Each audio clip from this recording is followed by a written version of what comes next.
Hello, what's going on, YouTube fam? This is your boy J Money here, bringing you guys a 6 Samurai deck profile. The same list I took to locals on Saturday and got first place with. So, there's, got first place for the deck. So, it goes to show that even with glaring weaknesses with the deck, there are always things that you can do as a player to compensate for said weakness or to further cover it up, all that great stuff. But with this being said, I don't think Six Samurais really did anything its first weekend, so that's good in terms of, it's not going to be on a lot of people's radars, and people aren't going to be really preparing for it because it didn't really perform its first weekend, which has a lot of good things.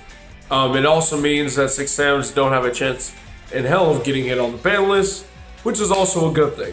Because for me, I love rogue decks, and I love them to be like really strong. I like them to be competitive, but I don't want them to be meta. I never want the decks I play to be meta because that means I could potentially get hit on a ban list. But I want them to be good enough to where if you're a good enough player, you could probably top a YCS with it. That kind of thing. I want the happy medium to where it's good, it's a good deck, but not good enough to steal, multiple top slots and warrant any kind of ban list hits, which is what I don't want. And all that because, we don't like ban lists for that reason. We don't like the decks that we play to get smacked. So, anyway, let's go on to the deck profile, shall we? Alright guys, starting this off, we will have our most important Six Samurai, being Kageki, because it gets everything started. It gets your combo off the ground. It allows you to access his Zold or your Great General the most consistently. Again, you want to put 2 Six Samurais on the board. And you don't necessarily want to put 2 Warriors on the board. You want to put 2 Six Samurais on the board. And Kageki is the best way to do so. 3 Kizaru. You want to see Kageki and Kizaru as often as humanly possible. I know there's no Invoker and all that. I know there's no Summon Sorceress, so Kizaru may not seem like it's very necessary, but it's still extremely necessary. You still want to special summon this card. You still want to see it. You still want to see at least 1 copy, but, you want to see it with Kageki as much as possible. Next, your best extender, your Kaizans or Kizans. Again, I'll probably get crucified for how I pronounce the name, but self-explanatory. Next, 2 Shinais and 2 Mizuos. Your red-blue combo. I really want to play 3 and 3 because I feel like opening up your opening hand, you really want to see these 2. I feel like you want to see, both of these in your hand as often as possible. And, if you play both of 3, you have a better chance of opening up 2 or 1 of each than you do just playing 2 and 2, but that may change. Next, we got our 1-Os, we got our Grandmaster and our Hatsume. Honestly, I really do want to bump Hatsume up because Hatsume is one of the easiest ways to basically perform your combo if you don't have another card that stacks Bushido counters. Hatsume is another way to do it. A lot of times I do want to open like Kageki, Hatsume, and like Grandmaster or Kizan or something, so I can link off everything except the Hatsume and keep it on the board. Because again, it's another way for you to cheat counters without having a necessary extender in your hand. Last of the 1-Os, we have our Fuma. You need it because it's a 6 Samurai monster that you can make Great General with. So that's typically what you're summoning off of is Zold, more times than not. And next we have our legendary Secret of the 6 Samurai. Its level of modulation is pretty good. If you open this with like Kizaru, it's really strong, especially if you have Kageki and as well. So you're getting the search off Kizaru and you're getting this. You have 3 bodies on the field already to fulfill your Great General and all that. So at that point you could summon your Shion Squire. Again, we play this card not because of what it does, but because of what it is. It is a Shion effect monster. It's a level 1 tuner that's also a warrior monster. So we have to play it. So that's it for the monsters, guys. Now let's move on to the spells, starting off with our absolute best card in the entire deck, being Gateway. Who knew the best card of a deck would be a spell or trap card? Yeah, not really too much explaining. Next, another one of, we got a Rhoda. You know, adds every single monster in your deck except Grandmaster. 3 smoke signals. Again, you want to see Kaigeki as much as possible. You want to see Shinai and Mizuho as much as possible. And, you know, smoke signals not once per turn. So, why not, right? Alright. Triple Dojo. Because Bushido counters. Triple United because Bushido counters. Triple Called by the Grave because we're trying to stop hand traps. We don't want to deal with those. We want to try and protect our Great General as much as possible. We got 3 field spells, 1 set rotation, 1 temple of the 6 for more Bushido counters, and a magical Midbreaker field in case you know you're playing against a high targeting deck or just a deck that plays a lot of hand traps like Orcus or Striker. Midbreaker field's still going to be your best friend at the end of the day. Let's continue. 1 Phoenix Blade, a DDR, and an Overdub Burial for me. I don't own Living Fossil, but Overdub Burial is still pretty good. You know, it's still a reborn. It still allows you to, you know, just, hey, stack more Bushido counters. So, yeah, why not? So if you open either of these two, it's not a bad thing. You'll just send, like, Phoenix Blade, Banish for Phoenix Blade, DDR, whatever you want back. Again, another way to cheat counters without removing counters to search. It's fine. The last 2 cards, we have a Rank Up Magic for our Utopic Zexal, and an Upstart Goblin because 39 card deck. Now, if I had 2 flex spots, those would be the 3rd Shinai and Mizuho. Guaranteed, 100%, for sure. Alright, guys, that's it for the main deck. Let us go on to the extra. Starting off with 2 Great Generals. So at the locals, I wanted to play 3 Great Generals because the 3rd one really does come up. Again, another way to just cheat counters without removing counters. So, yeah, I would suggest playing 3. Again, it's only if you have the extenders, but you don't have the extra cards that sacks Bushido counters at the end of the day. That's where the 3rd Great General can come in. Alright, so 1 is old. I don't have space for a 2nd is old, but if you guys can find space, play a 2nd is old. Period, point blank. 2 Saryujas, you know, want to dig through your deck, and you also want to draw into your Rank of Magic when you stack it to the top of your deck.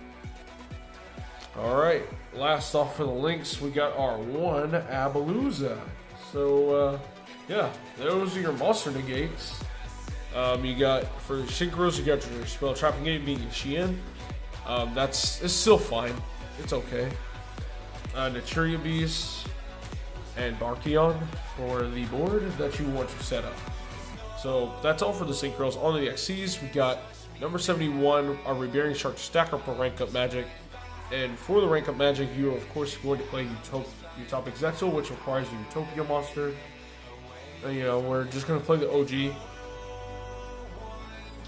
1 Shadow of the 6 Samurai Xian. It's okay. You know, again, another way to cheat counters without, you know, removing counters. 1 Daigusto Emerald and 1 Millenniumizer Shriek. We play it so we can, in our extra deck, to stop more hand traps, but we, yeah, just want to be able to free up some side deck slots. So, you know, that's it for the extra deck onto the side deck. Going 2nd cards, we have Nibiru's and Dark Ruin of Wars. We don't really have too much spell trap removal in this deck, simply for the fact that, you know, the whole deck is Firewall Dragon. That's another reason why I love this deck. Like, every single card will just special summon themselves from the hand, essentially. Outside of Fuma, Kizaru, and Shield Squire. Yeah, the whole deck being Firewall Dragon is pretty good. Mizuho's basically take care of back row. If you have an infinite Bushido counter loop, you can infinitely pop cards on the board. I've done it in one of the live matches By the way, live matches will be coming up next after this profile. 2 Legacy of the Duelists. These are definitely going to get taken out for other on-demand back removal for reasons I'm about to get into later. 1 Amazoness Archer for time. Again, we're not really trying to FTK, we're just trying to win in time, but you can FTK if you really want to. It will be sided in place of the Upstart Goblin, so I don't lose in time. So, yeah, Upstart Goblin is always a side out for game 3. And to round off our last 6 cards, 3 Instant Fusion for Millennium Eyes, because we want to say no to hand traps, just like 3 Call by the Graves we have in our deck. And 3 exchanges also to say no to hand traps.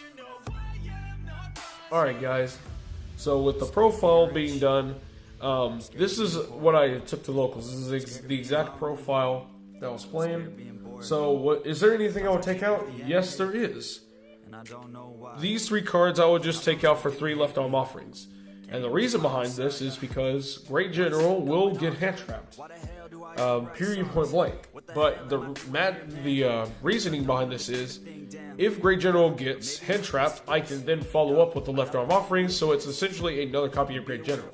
And yes, you may discard a card as cost, so you may not have 2 cards, but you'll have an extra card, and then you can just banish for Phoenix Blade and fulfill that requirement anyway. Again, you want to see Gateway as much as possible. Gateway is not at 3, guys, so you need to see Gateway as much as possible. So I would take these out, 4 more copies of Gateway. So with all this, and you've seen the unbreakable boards that the deck can put up, but you're not only just saw the profile to where I can protect my Great General from going through, and that's fine and all, but at the same time, we're still not out of the water. There's still some very, very dangerous cards that this deck will have to end up facing at one point or another. That doesn't even revolve around Great General, it actually involves Gateway itself. So cards like Ghost Ogre and Snow Rabbit to your Gateway is very it's very, very disruptive, and it can honestly lose you the game. But luckily you don't have to worry about Ghost Ogre. This format is because Ghost Ogre isn't really going to see any kind of play as long as Orcus is a deck. So you're out of the water on that one, but if Orcus gets hit, and depending on what the new meta might be, Ghost Ogre just might start being played again. That is something you're going to need to really worry about. You're going to have to worry about your Gateway being targeted by things like, back row removal. People are still playing Cosmic Cyclones. Some people are opting for Twin Twisters in the main, but either or, Cyclone or Twisters to your Gateway is it's very, very detrimental to your strategy. It really, really puts a world of hurt on you. So things like Barricade Board Blocker may have to be a little bit mandatory, but doing so means you may lose out on some counters. But hey, I'd rather lose out on some counters than have my Gateway gone, because there's no way to get it back once you lose it. So things like Typhoon, again, Typhoon can very easily be sided this format, especially when in a format dominated by Orcus and Striker. Any on IP Masquerena with like a Babel on board and something set can easily trigger their Typhoon to the Babel, Typhoon to a multi-roll, Typhoon against Pendulums. So remember, when you're playing 6 Samurais, you're probably going to have other spells that stack counters as well. So turn 0, Typhoon to your Gateway. Don't let it catch you by surprise, guys. Typhoon is a very, very strong card. Last but not least, there's other hand traps you really need to keep in mind of, and that's these cards, these Floodgate-ish cards. Now, generally, you're going to want to Instant Fusion from Millennium Eyes after you summon Isolde. So if you're anticipating, like, let's say a Joel Lockbird, you may not want to search. You really may not want to search with Isolde, but the main issue with that is sometimes you don't have access to all the warrior pieces you need before you start playing. So, you could still end up activating the Joel Lockbird before you have a chance to play Instant Fusion when you play cards like your Rhodas and your Smoke Signal. So if a Joel Lockbird gets dropped against this deck, you basically just lost the game, because you need the Gateway to search. You have to search with this deck. Which brings this on to another point is, if your opponent goes first and they're playing Thunder Dragon, some form of thunder, and they summon Thunder Dragon Colossus against you, you will probably lose that game. Because this deck, like Nekroz, lives and dies off of searching. So, with that being said, guys, these are cards that you really need to look out for. Maybe not right now, but in the future, especially after a ban list, if Orcus really does get hit and a new meta starts to emerge, watch out, because any one of these cards can start seeing play, and that could really wreck your strategy and just lose you the game, or worse, the match overall. So that's it for this deck profile, guys. Yeah. Alright, guys, I really hope you guys enjoyed that profile. Let me know what you guys' thoughts are down in the comments below. Let me know what dangerous cards that I may have potentially missed, and we shall get to them in a separate video. But with that being said, guys, thank you so much for watching. This is J Money, and I am signing out.